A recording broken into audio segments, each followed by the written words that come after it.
Hello বন্ধুরা, এখন যাচ্ছি আমি মাছ নিতে। এখন আমি গাড়ি নিয়ে বের হয়ে গেছি।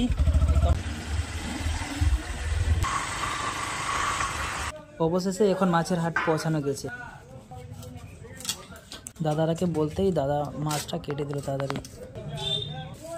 এখন বাজার করা হয়ে গেছে, এখন বাড়ির দিকে যাওয়া যাক। এখনও ভিডিওটা শেষ হয়নি বন্ধুরা, সামনে দেখতে থাকো কী হয়। এখন আমি বাড়িতেও পৌঁছে গেছি। এখন মাছটা প্রিয়াঙ্কার হাতে দিলাম, এখন মাছটা নিয়ে ধুতে যাবে।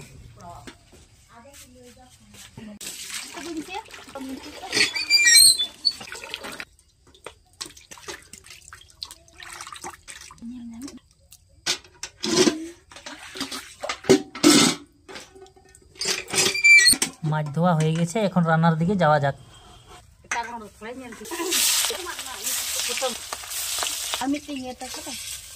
এর মধ্যে মাছ ভাজাও হয়ে গেছে।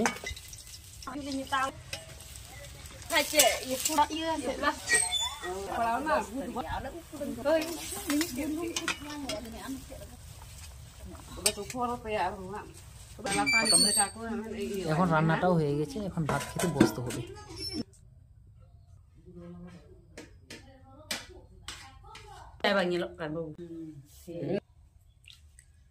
আজকের ভিডিও এই পর্যন্ত, আবার দেখা হবে সামনের ভিডিওতে বন্ধুরা।